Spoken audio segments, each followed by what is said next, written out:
Hey ballers, welcome to If These Balls Could Talk, where we talk about the latest in sports, tech, and pop culture. We are back after a little short hiatus. Then this is Mark along with John, and joining us tonight is our friend Matt Angier. Good evening, Matt. Hey, Matt. Good evening, guys. How's it going? Ooh, I was very loud there. I'm gonna save your ears, guys. You're no louder than you normally are, John. I mean, I can hear you, and I was a whole state away from you. Can you hear me from Rhode Island, Mark? I can hear you from Rhode Mark, Island. I missed sometimes. you. I missed you too, John. Did you miss me, We Mark? will, in fact, one of these days we will see each other live and in person again. One of these days. I don't remember the rest of that song. Pete will be mad at me if I don't sing that song right.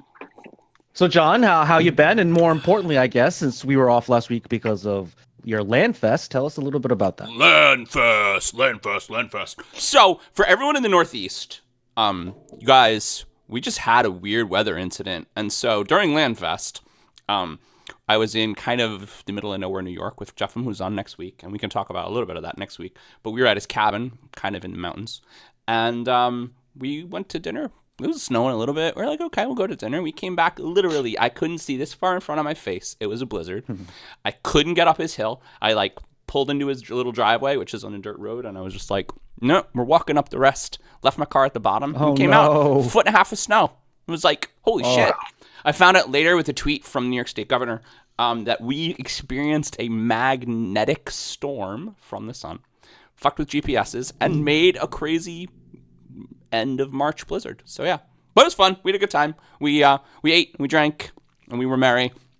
We're older than we used to, so the party gets we go to sleep a little earlier than we used to. No more all-nighters. No more all-nighters, but it's still fun. It's still fun to see the guys. I say it all the time. To have good college friends, you got to see them. Just got to put the work in. And so I think that's what we do. I think that's what we do with those guys. We do with Matt. So yeah, that was the weekend. It was fun. How was yours, Mark? So over in Rhode Island, we did not get snow. We got rain instead. And we got a lot of rain. And whenever we get that much rain that quickly, sometimes I get a little flooding in my backyard. And I was telling Matt before we went on the air, I was trying to deal with the flooding situation while it was raining. So I think that's why I'm a little bit sick. If you haven't noticed, my voice a little bit probably deeper. Sounds sexy. Yeah, I'm getting to like Barry White territory here. I'm feeling all right. A little been congested all week and whatnot, but on the mend. We're playing hurt. We're playing hurt tonight, but we're gonna get through it. I'm playing awesome, like the Yankees. told Mark before we started, the Yankees are 1-0 and the Astros are 0-1, so season's off to a good start. Even though Nestor Cortez got his ass kicked, like I thought he would. So we'll see how it keeps up. And so moving on, with Matt being a frequent guest of the show, we're gonna bring back. We're gonna allow our guests to bring forth a topic. That's right. It's time for Ball in the Corner Pocket. Noise. Yeah, John, we need that little thing on there. You want it as a sound bite? We need to pay on the soundboard. We need to pay for better Discord so we get more sound bites. All right, Matt, hold on 1 second, okay? Okay. Yep. I'm actually going to introduce you. I should have said that before the show. Anyway, this week we're going to talk about this upcoming WrestleMania 40, where it'll take place next weekend. Take it away, Matt. All right. So my first thought with everything going on is actually Logan Paul. I'm impressed with how fast he's taken off with wrestling, and not only that, but he's bringing in his YouTube and all that into WWE. And so my thought was, with him signing a deal with WWE and TKO to have Prime as the one of the primary sponsors of WWE now, does Prime become the new Slim Jim? Do you guys remember last WrestleMania and that was at Matt's house for last WrestleMania, but Logan Paul wrestled, and there was just like a guy in a Prime suit. And Matt and I like, there's totally a guy who's going to punch somebody in a Prime suit. And that's what happened if you didn't see WrestleMania last year. His buddy and co-owner, I forget his name, but the co-owner of Prime. I think something, wasn't it? The bottom line is that Logan Paul is an entertainer, and that wrestling is about entertainment and like about guys like Logan Paul. And I think it's just gonna social media influencer is the correct term now. Yeah, and I mean, I think that it's going to continue. I think he's going to be a really big star. I think it's a perfect place for him. He's athletic and nimble, and he doesn't mind getting hurt, which is a lot of wrestling. You got to not mind getting hurt. I don't think he's had one match where he hasn't gotten hurt. Yeah, but like for real though, right? Well, like, he goes into these matches a lot like injuries. Yeah, he goes into these matches a lot like Lesnar. Like he just goes all in, and he doesn't care what happens to his body. Yeah. Mm-hmm. Yeah, which I give him credit for, even though I think he's a terrible human being. I mean, obviously. But he does put on some great matches. That's the great thing about him is that character is him. Oh, absolutely. Yeah, he's being himself. You know, it's people hate him because that's who he is, and they just signed him to a multi-year deal where I think it was months after he just signed a 1-year deal. He turned around, did the Prime thing, and now I think he has like a 8-year contract or a 5-year contract or something. I think it's a great idea.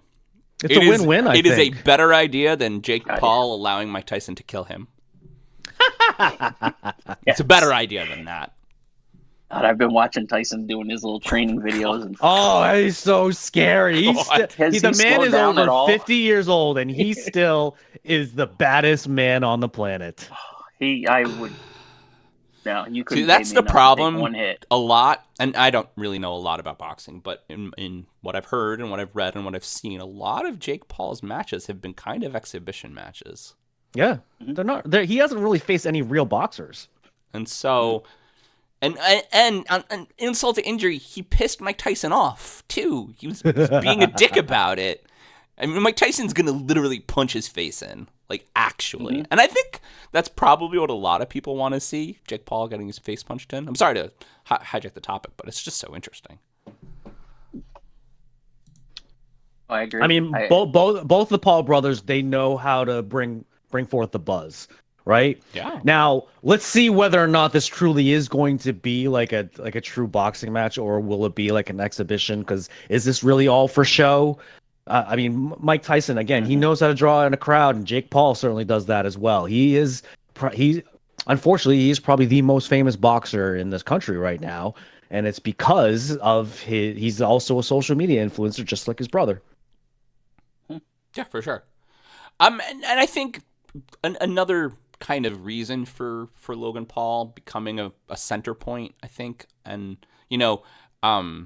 not a face, right? A center point on the heel side is that TKO, now that they own WWE, they want to make a splash. And I think, what better way to make a splash than getting one of the biggest stars in the world to be one of your centerpieces? So it all sort of makes sense. You know what I mean? Yeah, I like it. I mean, like you said, I don't like the guy, but I like what he brings, and he's such a fuckstick. He knows how to do it. Fuckstick TM. He's such a fuckstick. Yeah, I mean, he's just such a fuckstick. I mean, that'd be great that'd be awesome if that could be the title of this episode, but obviously can't. Logan Paul's a fuckstick. I could. I want to make that shirt now. I could explicit it out. Oh yeah, that would be on the shirt list. I love it. I love it. Wonderful. Oh man. You want to move on, Matt? Yeah. All right. And then my other thing was so with recently a lot of the pay-per-views, like mainly the Rumble, been bringing in people from other agencies, other companies. We had Mickey James a few years ago come in. This year they had Jordan Grace come in from TNA.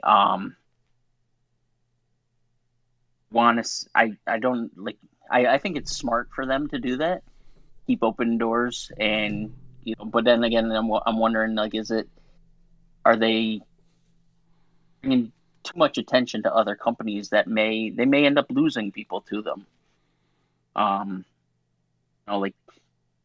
Who was the one there? They did all of it, and then Dustin Rhodes and guys, they left, but now they're talking about Dustin Rhodes coming back this weekend as a kind of a one-off thing. I'm kind of curious. That'd be interesting, right? Yeah, I just hope Stephen Amell fights him again. Stephen Amell. Yeah, I fucking love Stephen Amell. he's got. I don't know what company he's with right now. Is he Lucha Libre or Lucha Underground or something? Stephen Amell's fighting again? Stephen Amell is doing a million things. Stephen Amell has a vineyard, and I think it's called. I'm gonna look it up so I don't fuck it up. All right. While the research team is on that, this is actually something that's brand new to WWE, right? They never used to do any kind of cross promotional work. In fact, you couldn't even mention the name for the longest time. And now it's something that AEW had been doing for a little while. Like they brought in some people from TNA. They do a lot of work with Ring of Honor. So it's something that AEW has definitely embraced, and I think with this new regime, I mean Vince McMahon is no longer involved with the company. I think Triple H has been trying new things again. He wants to. He's I mean with the Logan Paul sign, he's thinking of more and more of these ideas to expand the brand. In ways you didn't think that they could. I mean, every time I think the WWE is at its peak, it does something like this to expand. But see, I think that's a really good point, though, because like McMahon's gone, and TKO wants to make money off its investment, and so what better way than to cross promote? So will it bring? Yeah, will it kind of draw people away from WWE? I don't think so. Nah. You know those diehard wrestling fans, they watch pretty much all the shows. And maybe they will start watching TNA. Although I'll be honest, I have no idea what station TNA is on anymore. Yeah, I couldn't tell you either. And I mean, it's possibly even a tryout for someone that could eventually become WWE again. I mean, if Dustin Rhodes does come back for a little cameo for WrestleMania for with his brother, I mean that'd be amazing. Yeah, I would like to see that. Knocking Point Vineyards, by the way, with a callback for his Arrow days. Knocking Point. And also Heels, which is a really fantastic show. Stephen Amell is doing a spin-off for Suits LA. That man, and strikingly, just a striking jawline. That man does it all. He's got his hand in everything. A little bit of everything. Mm-hmm. That match, though, and the reason it's so memorable is that you knew he was getting paid, but you weren't exactly sure. So, and then he jumps over the fence and beats the shit out of Dustin Rhodes, and you're like, whoa, that's wild. Was it Dustin or was it Cody? Oh, it was Cody. It was Cody Rhodes. Cody, yeah, okay, yeah, I do. That was a while. Yeah, I had a few people come in like that, like Hugh Jackman and those guys jump in. Yeah, we believe it. Stephen Amell once did Celebrity Ninja Warrior and finished the course. You're just like, oh, you do your own stunts. Like, dude, what kind of human is that? It's crazy. Yeah. And lastly, I guess I was between a couple here, and I was thinking with the returns and crossovers and rumors about a bunch of potential returns this weekend too. You got Austin rumors. You have Hulk Hogan even. Foley has been rumored. Obviously, they're all tied to the Rock, Roman, Cody storyline just because they all have a history. I like the idea of bringing Austin in for it because Austin and Rock had that WrestleMania 17 where Rock, that was the end of Austin's career. It would be nice to see him come in and just build something off of that if they could, because Austin always says he's got, he wants one more match. He could do one more match. He had that great match. He technically did. 2 years ago. He technically did. Rock's been doing stuff too, right? He had a whole storyline recently with the Usos. Oh yeah. Oh, he's wrestling. Yeah, he's really back. He's on. They're doing a tag match and with him and Roman versus Cody and Seth. Awesome. On Saturday, and then Sunday is. They had to lead up. They had to lead up to next week, right? And so they did. Set it all up. But we knew that was happening last year. We were like, WrestleMania LA, come on, guys. Yeah. Come on. And if you're wondering who else is going to be there, Come on. So it'll be interesting to see. But you also wonder too. He's got he's coming in. Or these older guys are coming in. How do the younger guys feel? Like, do they feel like they're losing their spot because, now all this veterans coming in for a one-off. That nostalgia in a sport that has been around and very mainstream, popular for as long as WWE has is important, right? You know, WrestleMania has always done that. They've always had that little nostalgia factor one way or another. Mm-hmm. Right. Usually not in a main event match, but The Rock is still in great shape, so he can obviously he should be able to hold his own in a wrestling match. Man, it's a beast. Yeah. So, Matt, what do you think is going to happen with the Cody Rhodes Roman Reigns thing? Do you think it's going to be the end of the Roman Reigns era? I don't think so. Yeah? I think they're going to find a way to screw him over and keep this thing going. I think they're going to build it up, and I don't know who they're going to have finally topple him. The Reigns train? I don't think it's going to be Cody. Yeah. I don't think it's going to be Cody. I think if they really want to do it interesting enough, Solo needs to turn and take him out. But I think it'll be internal. I don't think it'll be Cody or Seth or even Drew McIntyre or any of those. I think it's going to be, they were building Solo for so long, and now they've kind of pushed him down a little bit. And usually that's their, the way they do things. They push the guy down a little bit, and then all of a sudden he just makes these. So an internal tribe collapse. That's your bet? Yeah. I like that. I agree with Matt on that. I mean, there has been so much hype and build for the bloodline and Roman Reigns being the tribal chief that there's only one way to bring him down, and that is a total collapse.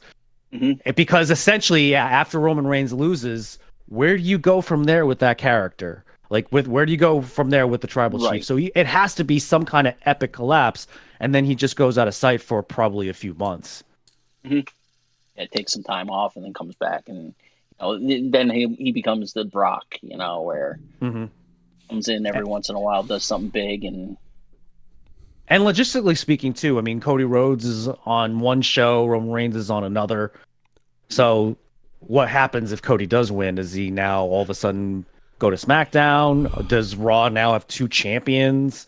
I mean, they are building it up so that, like, the end of his story, right? That's the whole thing that they're building up. And if Dustin Rhodes does come, I mean, that's just adding more wow factor to this whole idea. I actually think The Rock is going to turn on Roman Reigns on during the tag team match. So then Rock's the champion. That'd be kind of no. So because there's a stipulation in the tag match. So because Cody Rhodes and Seth Rollins are facing The Rock and Roman Reigns on the main event for WrestleMania Saturday. So whoever wins that tag match gets a certain stipulation in the main event for Sunday. So if Cody and Seth win, then it's literally just a one-on-one match, no bloodline at ringside. Until they show up. Usually with storylines like that, they don't actually show up. Right. The only way they could do that is if somebody new joins the bloodline. Mm-hmm. Nobody cheats in wrestling, you guys. Yeah, because they got the one guy. Was it Jacob Fatu? Next, you're gonna tell me wrestling's fake, John. Did you guys see Fighting with My Family? That movie was great. Yeah, that's very good. That is a good film. I like that. Yeah, Jamie was. That poor girl collapsed. Yeah, it's true. It's true. Her career just. She was on. Did you want to ask your fourth question, Matt, or should we move on? We're at time. We should move on. We're like 1 minute left in the segment. It's like okay. Yeah, and I think we tied it in too. So. Okay. All right, everyone, are we ready to kick off this shindig? Hell yeah! Go. We got a first topic. It's good enough. You can use that. Yeah, I know. It's good enough.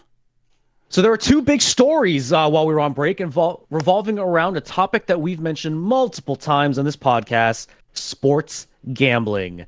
The bigger story involves Shohei Ohtani's interpreter, Ippei Mizuhara, who was accused of stealing millions of dollars from Ohtani to settle his gambling debts. Ohtani had revealed that he had no idea of these faux pas in a press conference where he issued a statement but failed to answer any questions afterwards.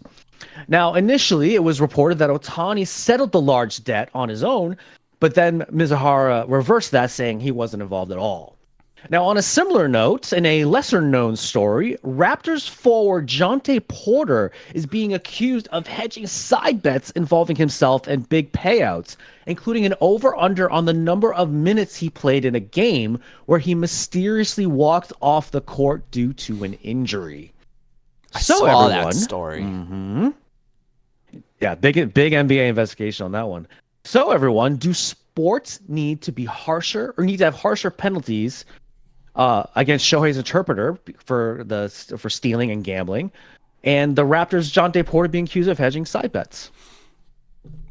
Well, I mean, Jonte Porter definitely bet on himself. That for sure happened. Like, he's gonna be kicked out of the league. I mean, he's gonna be kicked out of the league. That was too obvious. You're like the under on one of those props was like a ridiculous. I mean, it was like a plus 200 or something. Yeah, and I think the idea of prop bets really lend to, and how easy prop bets are on DraftKings and FanDuel and all that shit now, it just lends to the fact that it is very easy to find a thing to make money on. You're like, oh, I missed those threes. That sucks. Because it's hard to sort of, assess blame, except when you just walk off the court. You're just like, seriously, come on, bro. Seriously.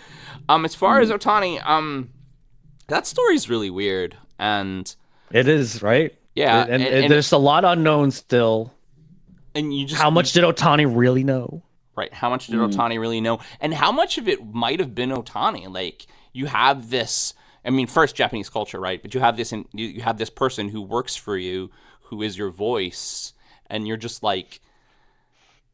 He's like, oh, it was me. It was totally me. And maybe it was Ohtani. Like, that was where, when I originally read the story, that's where my brain went. Like, maybe it's Ohtani that's doing this gambling, and obviously he has to save face. And so, the guy's just like, oh, that's what I thought. I'll just blame myself. Why does he need to do that, though? He's not in a position where he needs to gamble. But gambling's fun. Gambling is fun, but most people are doing it because they want to make more money and very, very quickly, right? I mean, it's just the people who really like gambling and the people who are addicted to gambling. And anytime you get a big gambling debt, you're addicted to gambling. You do it because you feel it, right? And you bet on anything. You bet on, the mice going down those. I saw a baby race at the Savannah Bananas as I was going through TikTok today, and it was beautiful, literally wonderful. And I was like, I'd bet on that. Yeah. I'd bet on that. It's just the excitement. It's the unpredictability, and when I first heard about it and thought about it, I didn't even know about the interpreter. I thought it was actually him. I did too. Doing the gambling, and I'm like, oh, here we go again, Pete Rose all over again. But it's funny you mentioned that. This is getting a lot of comparisons to Pete Rose, because Shohei is by far the biggest name in Major League Baseball right now. Huge scandal. Now, was he betting on games? I didn't get too far into it. Was he betting on games, or was he just gambling? He was just gambling. As far as from what I can tell, there was no baseball involved. It was just kind of other sports. Okay. That's where your difference is, because Pete Rose was betting on baseball games. I don't know if he was betting on the games he played in. He never bet on the games that he played in. So, or managed, because this was when he was managing, not really when he was playing. Right. That's right. Yeah. So, I mean, if it's just gambling, guy do it. As long as he's not making, like the basketball player, it's like, okay, I'm going to bet that I'm only going to play 50 minutes this game. 49 minutes in, I tweaked my ankle, or or whatever, pulled a hamstring, whatever. I mean, what Jonte Porter did was so shady, and it was so apparent that you knew. David what was Stern going is on. like, you're suspended. Adam Silver, yeah. Thinking baseball, but anyway, he's just like, yeah, you're suspended until we investigate. Didn't something like this happen in college a few years ago too, where they kept cutting to the guy and he kept looking at the clock? Possibly, I don't know. It's happened pretty much everywhere. I mean, here's the thing, and this has come up on the show before, but I think everybody's gambling. I mean, really. And how can they not? Like, these sports leagues have fully embraced gambling. How can you tell them, like, when they're in your back pocket, oh guys, you're not allowed in this? I mean, at the end of the day, usernames on DraftKings and FanDuel are anonymous. I mean, they're not anonymous, but they're pseudo-anonymous, right? Like, there is enough degrees of separation where you could just have a gambling account and you're rich. I mean, the thing about being that rich too is that you need something to, spend your money on and get a rise out of you. You're like, you just have to have something. Like, somebody has to have an outlet. That's why the rich are all crazy. Yeah, when you can afford anything you want. Yeah. Go after the things you can't have. Like, right, exactly. I don't know. We will see, right, Mark? We will see. Time will tell. Time will tell. We're at time. Hey! You want to do a thing? Do you have a list? Have a list. I don't have a thing. I've been sick, John. God damn it, Mark. I haven't even been doing the social media, John. It's okay. You can be sick. It's allowed. All right. Well, it's time for the next topic. That was pretty good, right? Yeah. Like that. Very good. So we're going to get the big news right out of the way. NFL owners were busy this week approving a series of scoping rule changes that supposedly are addressing player safety concerns. The most significant revolves around the kickoff. Owners have agreed to a 1-year trial of the kickoff, which is heavily borrowed from the XFL Spring League. Standard kicks will still begin from the 35. The 10 kick coverage players will line up at the opposing 40, with 5 on each side of the field. The returning team will have at least 9 blockers lined up in the setup zone between the 30 and the 35, with at least 7 of those players touching the 35. I had to read all these rules because they're friggin' wacky. Only the kicker and the 2 returning returners will be allowed to move until the ball hits the ground or is touched by a returner. And of course, they're an equal set of legitimately crazy rules for when you can return the ball and where a touchback goes if you do and when you do. And so, Crazy rules. My first question is, was kicking broken? Oh, kicking was so broken. And so if it's not broken, why change it? And is this and the tackle rule just to change to have higher scoring games? I saw this on social media. Offense gonna burn. I mean, And nobody's going to want to touch anybody. well, you're not allowed. I mean, the reason why they wanted to change the kickoff rule is because the kickoff in the past few seasons has meant nothing. 22%. Like, a lot of people just say 22% of kickoffs returned last season. I looked that stat up too. Yep. And so, like, what's the point of having it? And everyone's just saying just have it on the 25. But the kickoff return is one of the most exciting plays in the NFL. Great players like Devin Hester, Dante Hall, Deion Sanders may not have been household names.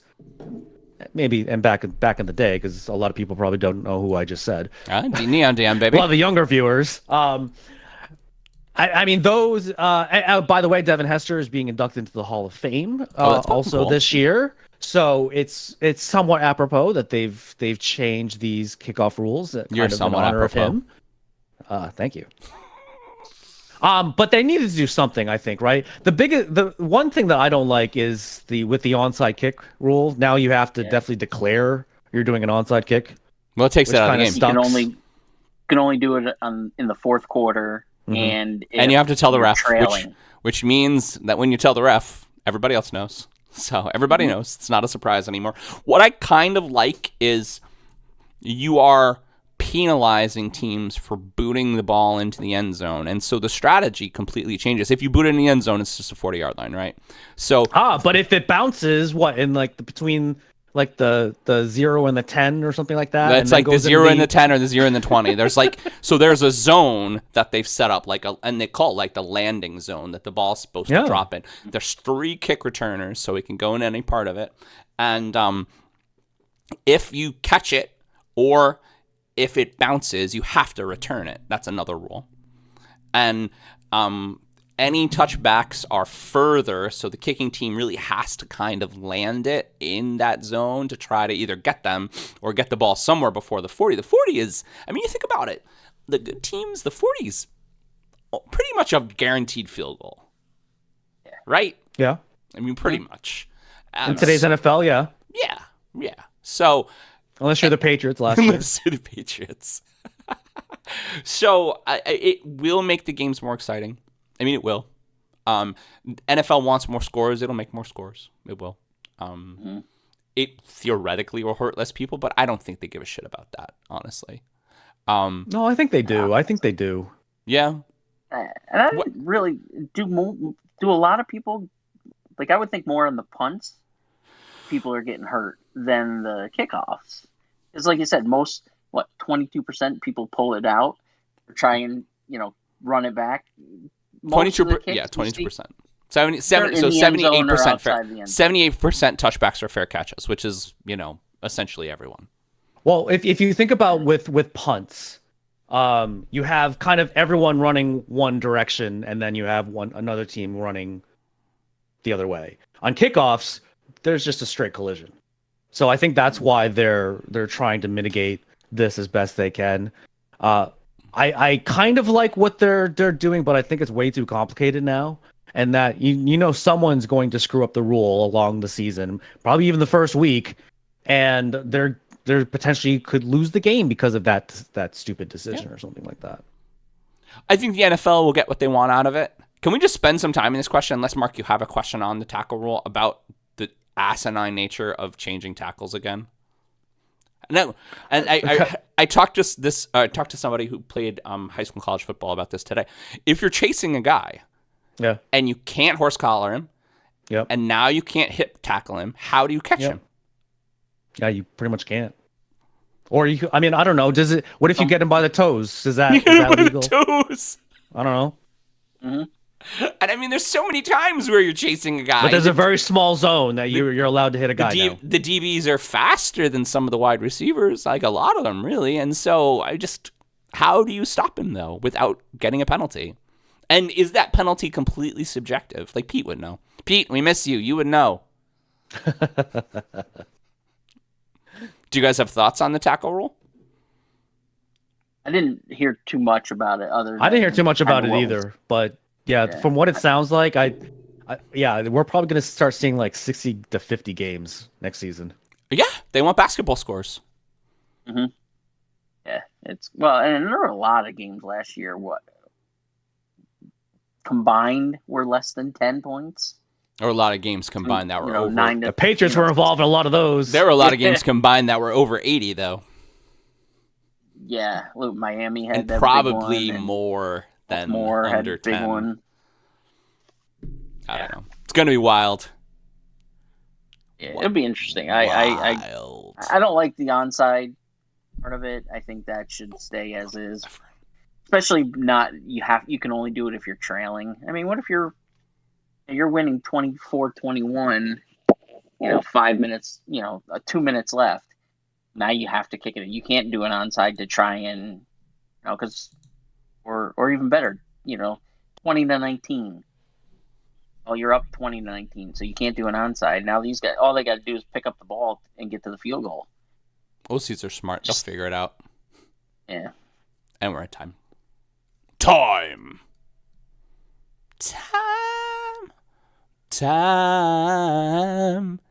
for the next topic. Yes, it is. Nice. Yes. That was quality. All right, so there used to be a civil understanding of sports leagues and their particular dedicated holidays. The NFL had Thanksgiving, the NBA had Christmas, the NHL has New Year's, and baseball pretty much had the entire summer. But these unwritten and unspoken agreements have come into contest lately as the NFL has encroached, get it, on the NBA's territory by having games on Christmas last winter. And the NBA felt the wrath of the mighty American football as the ratings were down 30% compared to the year before. Now, it was recently announced the NFL wishes to do the same this upcoming season, even though Christmas is on a Wednesday this year. So, everyone, is it okay that the NFL is planning on having Christmas games on a Wednesday? You can do whatever the fuck they want to the NFL. They are. Yeah. Well, it's going to screw up fantasy, but... at the end of the day, they're going to play more games in more countries more. Because everybody... If we're up to Goodell, he'd play every day. He'd play every day. What did we have? We had Thursday games last year, which is normal, but we had Saturday games, like a lot of Saturday games, actually, which was wild. Earlier than usual, yeah. I don't know. I don't think they have any interest in slowing down. And really, I actually saw something really interesting that there is a professional rugby player who is trying out for the NFL. Yes, he got signed by the Chiefs. Yep. I think it was the Chiefs. He runs a 4.3 and he plays rugby, so he's a beast. I mean, it's just the NFL in the whole world is very exciting. It's exciting American football. And I mean, I think it's going to continue. We're going to be in Mexico and Brazil. We're going to Brazil this year. I mean, just like a lot of really cool things. It's the first game, right? Brazil? The Eagles are playing in Brazil, I believe. I'm still very afraid for some of the NFL footballers' lives in Brazil. I mean, yes, Sao Paulo is not a safe place. They're mean in Brazil. Sorry if we have any Brazilian listeners. We love you. We love all of South America. But no, they take their sports so seriously there. Like people have died after like football matches. Or soccer, if you want to call it. Is that the viral picture of the basketball court with the fires in the stands? Was that South America? It could be. That sounds on brand for them. And usually the only thing that's worse when they lose is when they win. Mm-hmm. Yeah. I mean, Argentina, when Messi won the World Cup, how crazy did Argentina go? So, guys, how far out are international NFL teams? Do we think we get them ever in the next 5 years, the next 10 years? You have to think about it logistically. Yeah. I mean, could an NFL franchise be in London? Yes. I think so. Yes. Mexico City? Now, that one's a little bit more plausible because at least that's on the same like Western Hemisphere. Do they start with something easy like Canada? Do they do like the Toronto Blue Hawks, whatever the fuck, and invade the CFL? The Montreal Alouettes? Would there be a war, a football war? Would they be like snapping and shit? Yes, because that's how wars are fought. That's how wars are fought, right? Like the Jets. Yeah, that's what Vladimir Putin is doing with Zelensky. When you're a Jet, you're a Jet all the way. Do it again, Mark. Do it again. Yeah, this is Vladimir Putin. He's like, I will kill you with bombs if you do not show me Maria. Then you are Russian. You're Russian all the way. You're Russian all the way. Oh my god! The wheels have fallen off. The wheels have fallen off the train, you guys. We're live on the radio. But all right. So I get wanting to play on Christmas, but on a Wednesday, I mean, the players already don't like playing on Thursday, right? Yeah. And you're just moving it up one more day. And so what happens? Like, does that team that's gonna play on Christmas Wednesday, do they automatically get a bye, like from the week before, or do they play on Sunday and then play on a Wednesday? I mean, they can't, right? They just can't. No.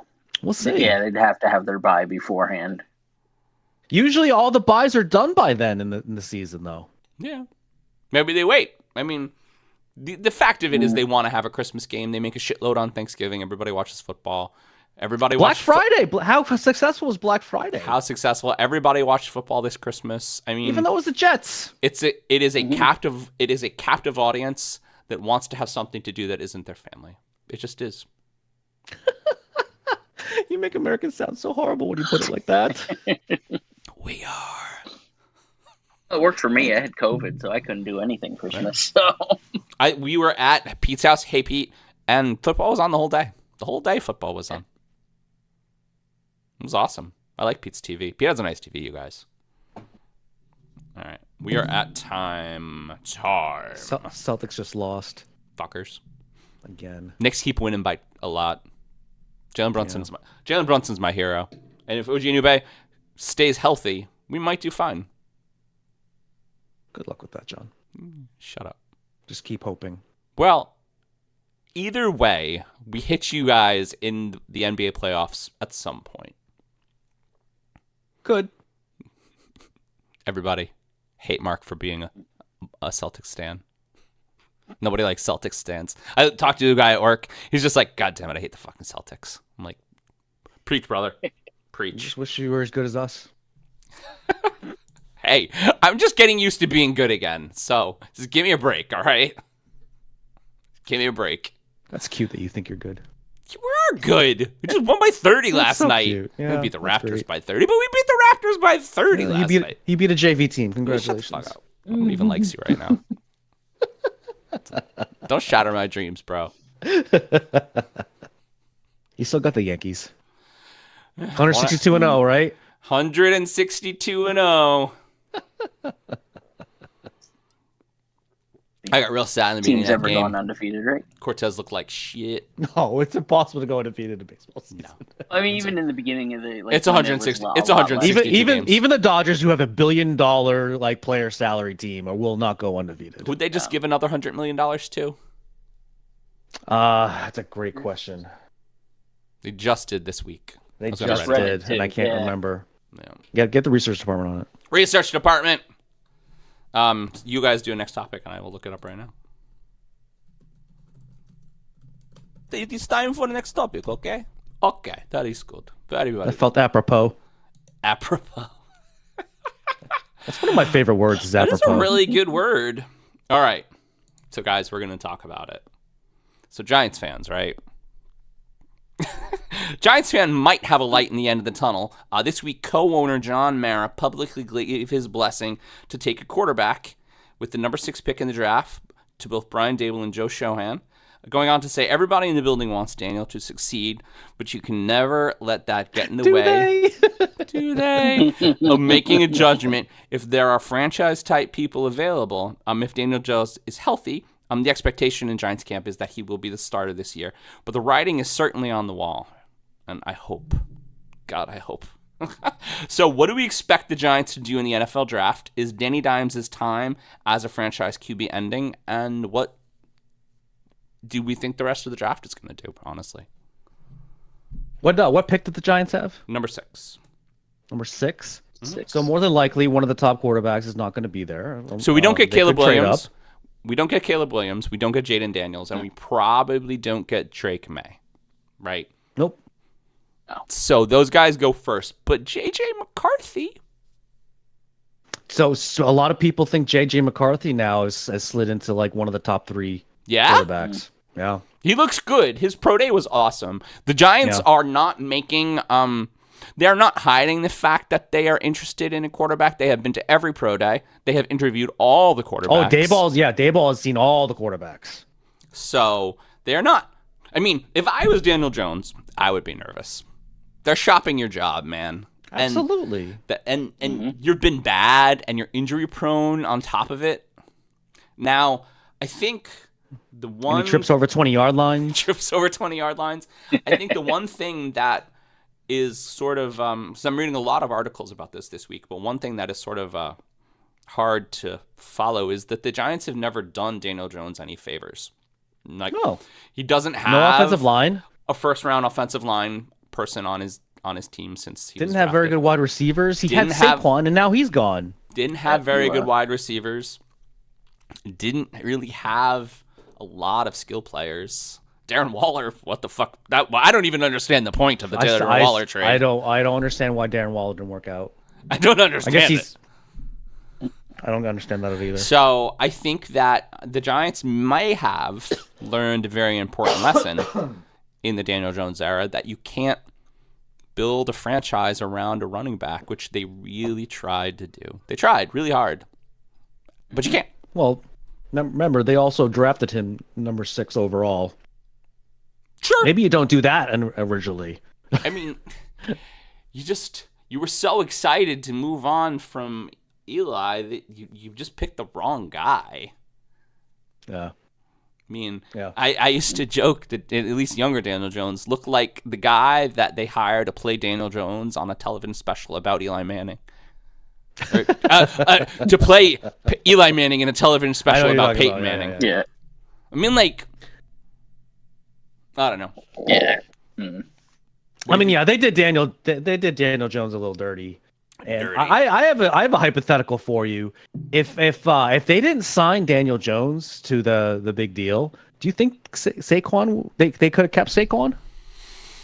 I mean, if they didn't sign, that was the struggle. If they didn't sign Danny Dimes, they would have given that money to Saquon. They were big in the Saquon camp, and I don't blame Saquon Barkley for leaving, because the team in which all of its success in your tenure was based around you franchise tagged you and gave money to. Honestly, it was a little racist. They gave money to the white guy. I'm just like, I would be pissed. And I bet he was, honestly. He seems like a pretty reasonable guy. He was doing his Eagle signings with his kids. His kids are adorable. And he just did New Heights and talked to ex almost teammate Jason Kelce about what's it like to be a running back on the Philadelphia Eagles. Actually, they said something funny. He was like, I used to tell all the guys, don't get down on the 1 yard line. Because we're sorry. He's like, running plays to get us all the way there, and then you wouldn't get the touchdown, which is true. It's very, very, very Philadelphia. So I don't know. So that sparks an interesting point. Now, with Jason Kelce retiring, do the Eagles still try to do the tush push? There's still just a ton of very giant men on that offensive line. Yeah. That offensive line is ridiculous. Well, the key behind the tush push was pretty much Jason Kelce. Yeah, that's true. That's true. I think that Saquon Barkley and Derrick Henry are gonna just burn next year. They're gonna burn like fire. I'm not 100% convinced about Derrick Henry. Like, I think he's gonna have an okay year, but I don't know. I don't think he's gonna share snaps with Lamar. I think he's definitely. Well, he's gonna share snaps with a bunch of other running backs. Like, I think Lamar probably will be running less, especially by the goal line, because of Derrick Henry. Derrick Henry still might get like a good amount of touchdowns. He could probably still get at least a dozen touchdowns, I think. But I don't think he's going to run for 1,000 yards. Who's going to get the ball? Gus Edwards? J.K. Dobbins? No, because Gus Edwards signed with someone. Oh, the Gus bus moved on? Yeah, I think he signed with the Chargers. And then J.K. Dobbins, I believe, is a free agent. But I don't know. The Ravens seem to find like all these really good running backs in the draft. So I don't know. Yeah, Derrick Henry, I don't think is really. I think it's gonna burn. Built for a whole year. Yeah. We'll see. Time will tell. Time will tell. Tickle that bell. That is a true fact. You didn't say it this time. Tickle that little bell. You forgot to remind the people. Now they're not going to subscribe. Like and subscribe, everyone. And we're at time. Time. My nose is on fire. Your nose is on fire. Yeah, I always think of that song too. Whenever I think that. Mark's nose is on fire. Next topic. Oh, man. I love you, John. Me too, buddy. Me too. So it was announced this week that Neuralink had successfully utilized an implanted chip in a quadriplegic's brain, and he could use it to play virtual chess. This means that the chip enabled him to move the chess pieces on the board with just his mind. More recently, another person was able to play Mario Kart with an implant. So, everyone, what are our thoughts on this recent news of Neuralink helping quadriplegics play chess and Mario Kart? Or is this the start of Elon Musk's world domination? Well, I think it probably is the start of Elon Musk's world domination. How scary is that? I haven't heard this yet, but that's... I don't know how I feel on that. Kind of scary. Okay. It's scary, right? What else is it gonna do? The possibilities are somewhat endless, right? Yeah. I'm thinking to the person. Real quick, I want to do a quick shout out to Red the Wandering Gypsy, who just joined the live stream. What's going on? You're so nice, Mark. Aren't I? Anyway. Mark, we don't know how much we missed that though, so we hope that we didn't think we were ignoring you, because we don't really get a lot of visitors. So think about the possibility. First of all, let's think of the good things about. Well, can we step back, because this is actually something that I've been thinking about a lot, and the idea that as we stumble into the artificial intelligence lane and we figure out ways to utilize artificial intelligence, and most of those are going to be increasing human input, right? We're going to be increasing the amount we can ingest because AIs are going to be summarizing things, and they're going to be reading things for us, and they're going to be writing things for us. And so the idea of Neuralink in a world, and I like to do this like 10 years ahead where we're going, when it's perfect, is we're going to be literally giving ourselves RAM implants, like additional memory, additional throughput, like the ability to ingest more information. Now, what does that do to us as a species? I mean, that's a great question. Really? That's a great question. How does human evolution evolve if the idea that Elon Musk is chasing is one of like physical improvement to make us part cyborg? So, but the intent was to be able to have quadriplegics and paraplegics be able to do things that they otherwise couldn't. Like right and, now. And this is a good example. I know. This is why I wanted to ask that's why I asked the question, what are the potential positive aspects of this? But then I was going to turn around the possible negative, because it is this is definitely a big topic to talk about, because there's definitely a lot of positives, but because of us as a society, we tend to take advantage of things, and there's going to be a lot of negative as well, right? There's the whole idea of a chip implanted in your brain. Keep in mind, that's what a lot of anti-vaxxers were thinking that was going on with the corona vaccine. I mean, there's a lot of positive and negative aspects about this. So I was curious about this because I knew this was a thing. So I looked it up. Studies on about Adderall abuse in college students say 20 to 30% of current college students are using Adderall to perform higher, faster, better, right? Mm-hmm. The idea, like Limitless. Like Limitless. Adderall's essentially the pill in Limitless, if you guys haven't figured that out yet. And so the idea of something that, let's just assume that one day it'll work, it will 100% be used for people who are perfectly normal, perfectly sane, and perfectly well-functioning, and they just they'll feel the need of us as humans to try to be better, to be faster, stronger, and once that starts, I mean, the ethical and moral grounds of human implantation like that is just boggling. I can't even really wrap my head around it, to be honest. Because someone's going to take advantage of it, right? I mean, everyone's going to take advantage of it. Of course, yeah. Everyone's going to take advantage of it, and it's going to happen. Not everyone. Yes, everyone. Every single person. Yeah, because it's going to be $1 jillion. That's the thing. Yeah. You have to be able to probably afford and also, it at first. What kind of completely normal parent gives the green light for their slightly underfunctioning son or daughter to get a brain implant? Yeah. I mean, I don't know, man. It's so spiky and rocky, and it's so scary. You think about all the things that could be taken advantage of, right? Because you guys all know. How many movies have we seen about with this plot? By the way, mm-hmm. My personal favorite with a plot like this, Johnny Mnemonic, where he literally does have a brain implant so that he can carry more messages. On another note, though, how cool would it be able to play Mario Kart by just thinking about what you were going to do? Yeah, hell yeah. I'm really excited. I'm going to an Apple, just like a little tech convention in Albany, for work in a couple weeks, and I'm like, I just want to play with a HoloLens, you guys. That's all. It's my only wish for this event is to be able to put on a HoloLens. You think I'll get to, Mark?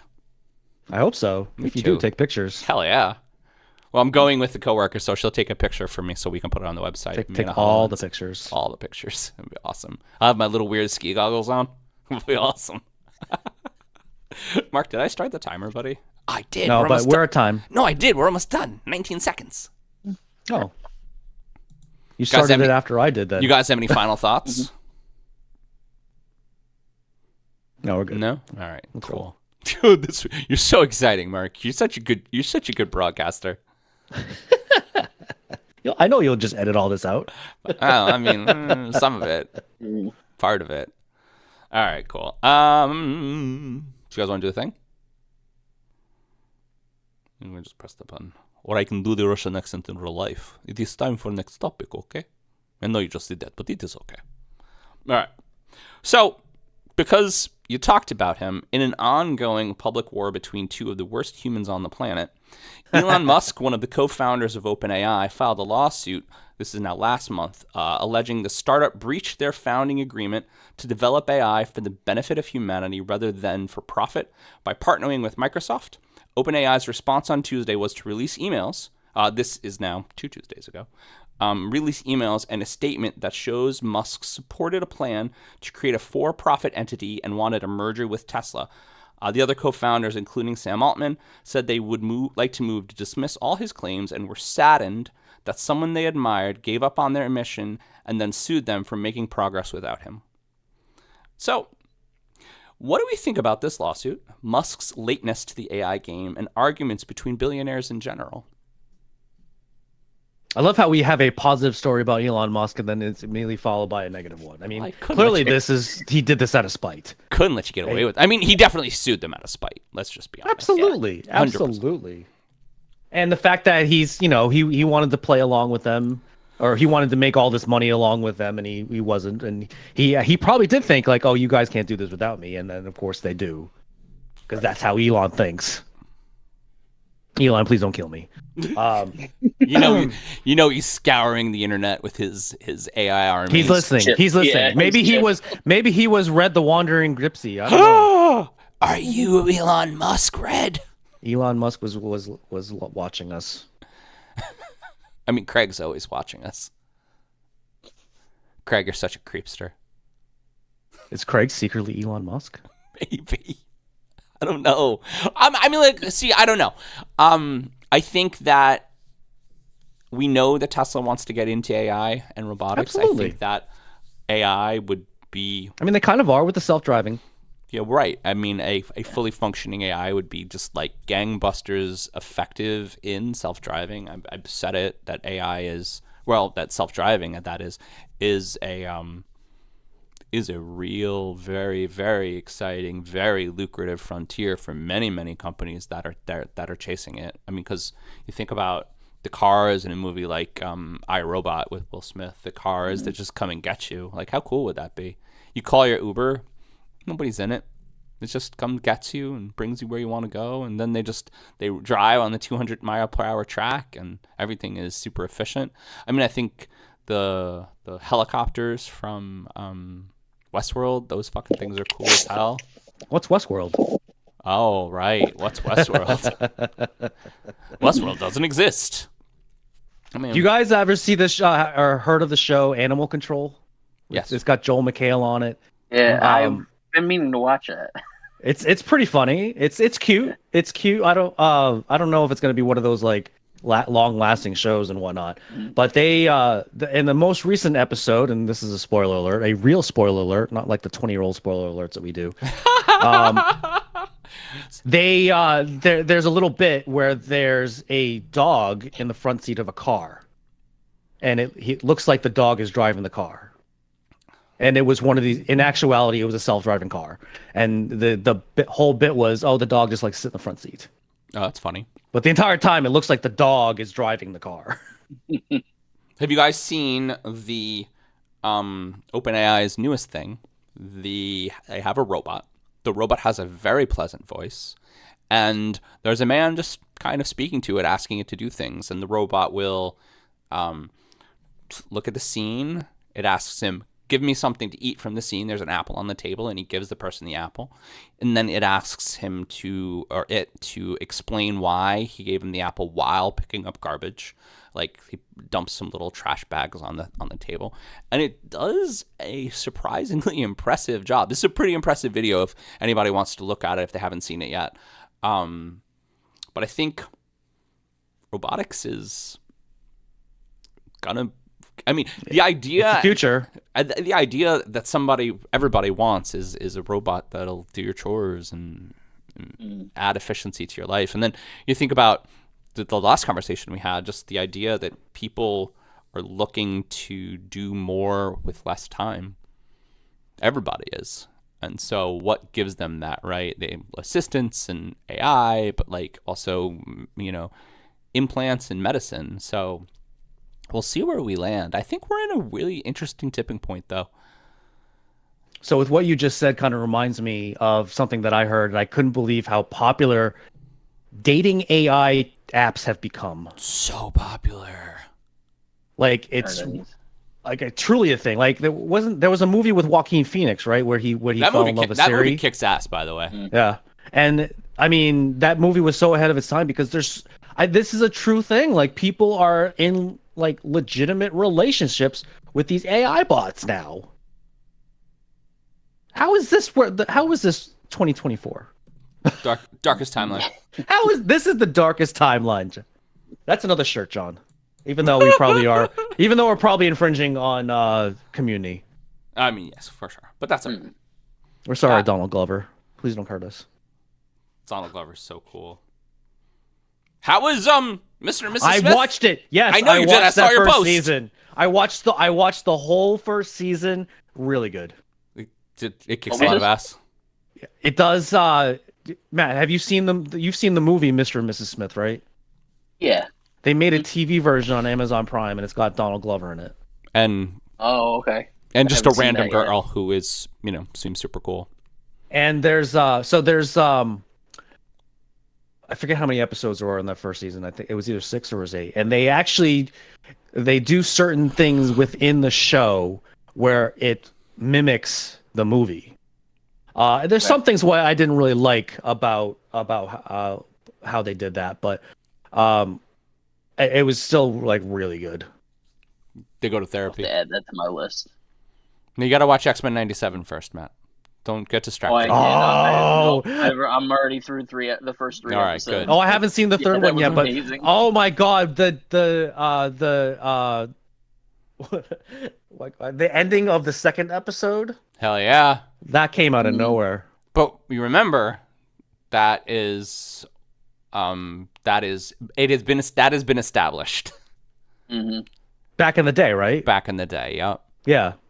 For anybody who doesn't know, Rogue, the character Rogue on X-Men, she has the power to steal powers. So she touches you, she makes you very weak, and she steals your power away from you.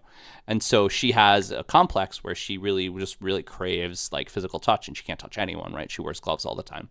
But there always been the precursor to the rule that she can touch Magneto, and so her and Magneto have a special bond. And I read a really interesting article about that today. It's the reason I brought it up. She can touch Magneto because touch is an electromagnetic response. And so Magneto is literally making a small field between them so that it doesn't affect him. Because he's the master of magnetism. Aww. Yeah. That sounds so romantic when you put it that way. Poor Remy. Mon Chéri. Yeah. Yeah, I just finished. I actually just watched those today. Oh, they're so fucking cool. When did those episodes come out? Wednesdays. Okay. It is as nostalgic, talking about nostalgia, as nostalgic as I need it to be while being just awesome.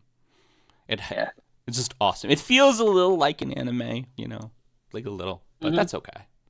That's okay. It's just like the new He-Man, the Masters of the Universes. There's a new He-Man? There's 2 new He-Man. Yeah. There's one on Netflix. Right now. There's one written by Kevin Smith, which is amazing, and I didn't watch the other one.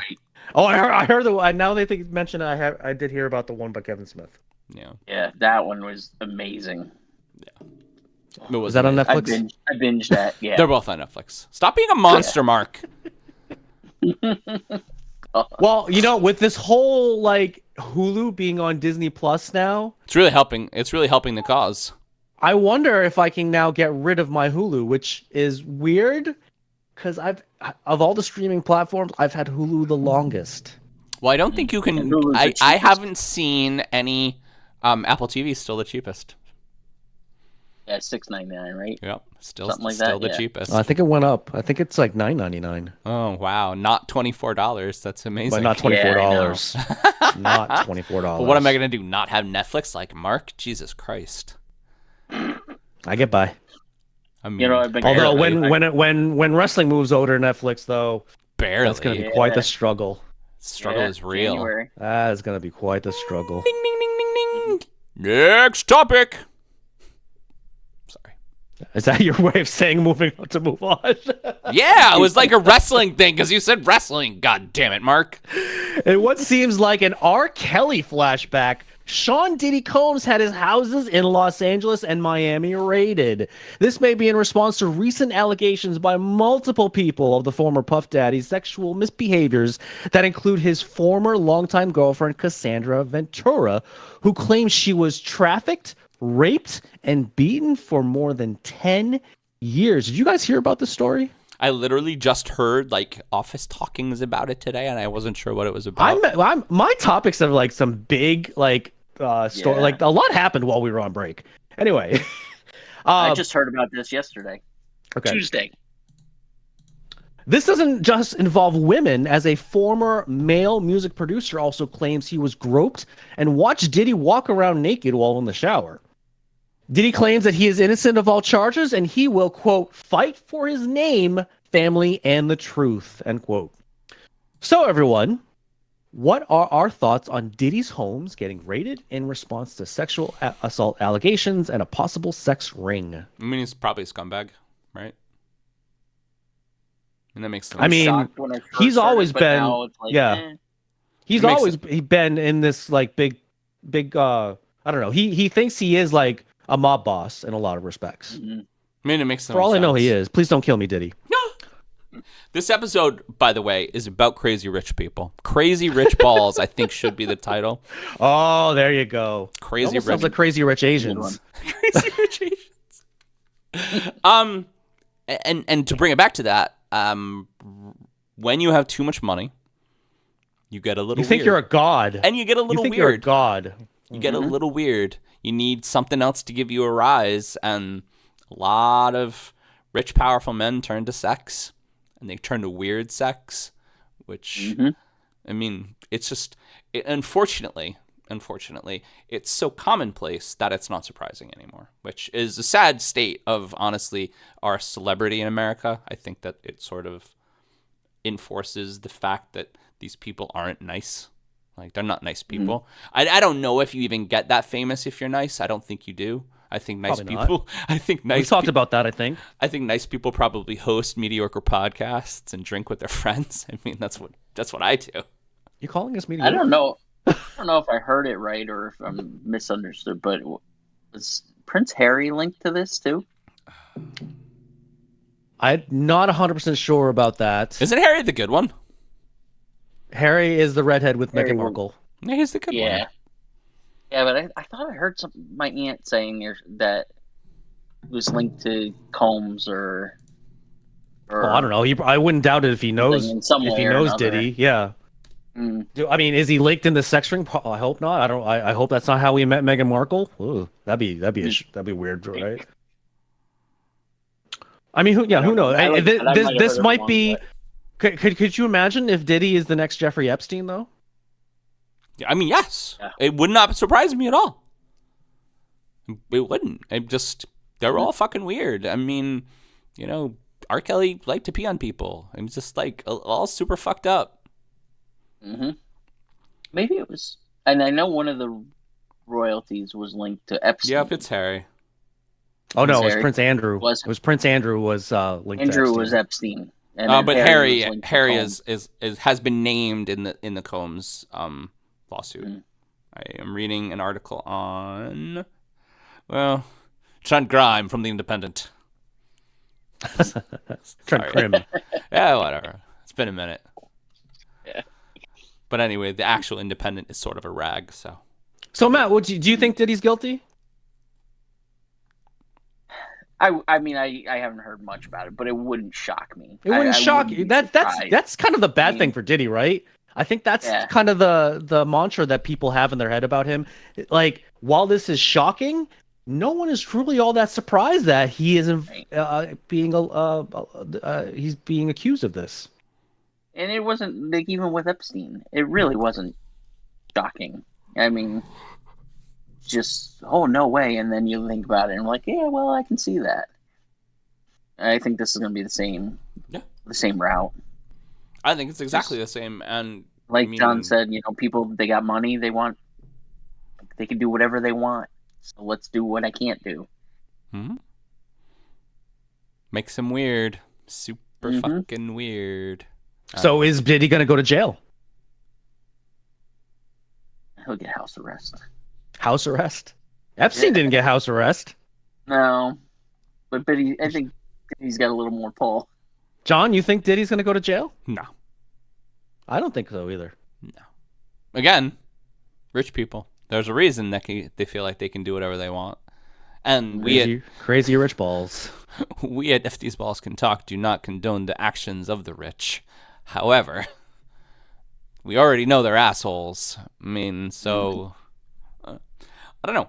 I think that like when Jonathan Majors got in trouble, and we didn't want to say he was guilty, but we all kind of assumed he was, and then he was. I mean, just like this happens a lot, and it keeps happening, and it's because the rules aren't different, but they certainly feel like they are, especially when you can do what you want. Like, who was the running back who just like stomped Ray Rice?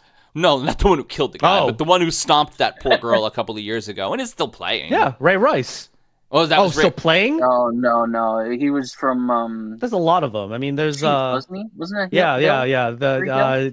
No, not Tariq Hill. It was a running back. He was on the Browns for a little while. Kareem Hunt. Thank you. Yeah, he just like literally went over and kicked her like a petulant child.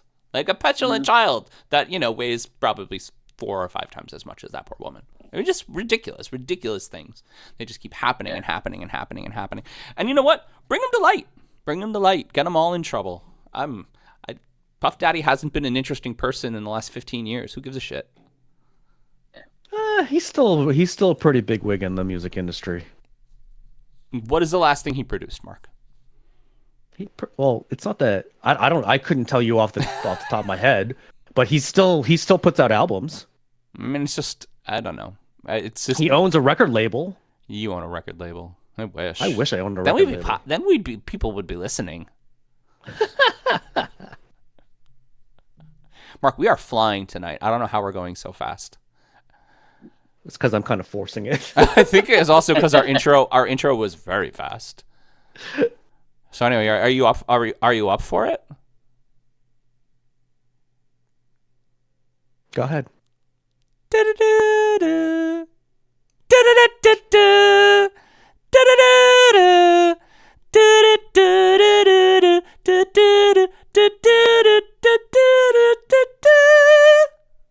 It's the final topic. I cracked a little bit. Mark, I really appreciate that. I know that was hard for you. So, I haven't done this in a while, but I'm going to bring us all down to end the show. Wait, hold on. Wait for it. So, in a horrible freight shipping accident, Baltimore's Francis Scott Key Bridge collapsed early Tuesday morning. Yep. Sending vehicles and construction workers plunging into the water below. The Dally cargo ship departed the port of Baltimore around 12:45 a.m., thank God, and lost power twice before it couldn't correct course, plowing into one of the bridge support pillars at 1:30 a.m., causing it to collapse almost instantly. The late hour aided in the tragedy being lessened, but unfortunately there was an overnight construction crew on scene that did not receive an alert in time. A senior executive at the company that employed them said, and this is news as of Tuesday, said that 6 of the workers are presumed dead and 1 was hospitalized. Do we believe the initial authorities' reaction that this was a freak accident? And what repercussions across the whole eastern seaboard can we expect from an accident of this size? So this has been the big news story of the week. And now one thing that is unique to this is that there was a live stream of the bridge that was set up relatively recent ago. I don't remember exactly how long, but this live stream caught the accident. Those videos are ridiculous. like actually ridiculous. Now I believe it's still under investigation, and the NTSB has just picked up the black box and they're going through it. But the video seems to like put the crew of the tanker in the clear, because it does look like there were some mechanical difficulties going on. The power definitely went out twice, and it went out within shot, or at least within vision of the bridge. So you see the boat coming along on this live stream, and it does lose power. You see all the lights go out. Then you see the power come back. You see it really kind of struggle. It lets off a real thick plume of smoke. And then maybe 30 seconds later into the video, it loses power again. Now, what's odd at that second power loss is it makes a very, very sharp right turn, almost a 45-degree turn, which points it at this support pillar that did cause the real actual danger or damage in the accident. But it did lose power while it was hitting that. And so I was explaining this to my daughter. You can't just press the brakes in the ocean or in large rivers. And when you're a 200-foot long cargo freighter with probably thousands and thousands and thousands. I think it was 155,000 tons. I think that's what it was. Thousands of pounds that you don't stop very fast. And so thank God, and what we're gonna call out the crew again. Thank God the crew was so aware, and they did call out a Mayday. The Mayday did get to the Baltimore PD. The Baltimore PD was able to clear traffic. I heard the stat they were able to clear traffic on the bridge in less than 2 minutes. Like, thank God the hour, right? So there weren't a lot of cars, but they blocked the bridge off. And the only thing is, the way I understand the story, at the moment that they were done saving civilians, the police officers on staff, they were like, oh, let's get the construction team, but it was already too late, and that's why the construction crew went in. So I believe it was either last night or this morning. There were 3 of the bodies that were found and identified. Okay. They are now. By the time this actually gets onto, you might watch this. They may find more. And it's so it seems like they stopped the cars that were about to cross the bridge from this Mayday. So great response by the first responders on that. But there would have been maybe nice if there was some kind of siren on the bridge for people that were on the bridge, because that's who we lost. Were the construction workers that were on the bridge, and I believe they were waiting for a particular ride to get off the bridge. I could be wrong about that. But, I mean, unfortunately, those guys had no idea really what was going on. I mean, they may have been able to see what was going on with the cargo ship, but it's really hard to navigate, I think, what's truly going to happen. Especially, this is something that hasn't happened in 40 years. So you don't see it a lot it rarely happens. I think that, to me, is like maybe the only thing that they can really maybe learn or do different is maybe get some kind of alert system on the bridge. Yeah, I mean that bridge collapsed like it was a freaking Lego set. Well, think about how heavy that cargo ship is. Even if it was going like 2 inches an hour, that's 155,000 tons. Yeah, it's just all momentum. Mm-hmm. You can't stop. You can't stop that with your finger. Oh well, no, I know, but I was amazed like how that one pillar and the whole Dane's thing went down. Hey, Dane. Like you said, there's I mean, what they can do at this is a new warning system. Just, I think we talked about it the one time. What was it, the hurricane or the tsunamis, or the volcanoes or something? What you could do is just improve your warning system. Now, can we talk about? There was a customs officer who spoke about the actual detrimental impact of. Because there's 2 bridges that go over the Patapsco, and I definitely said that wrong, Patapsco River. But all of those containers need to be rescanned through customs. They all have to be.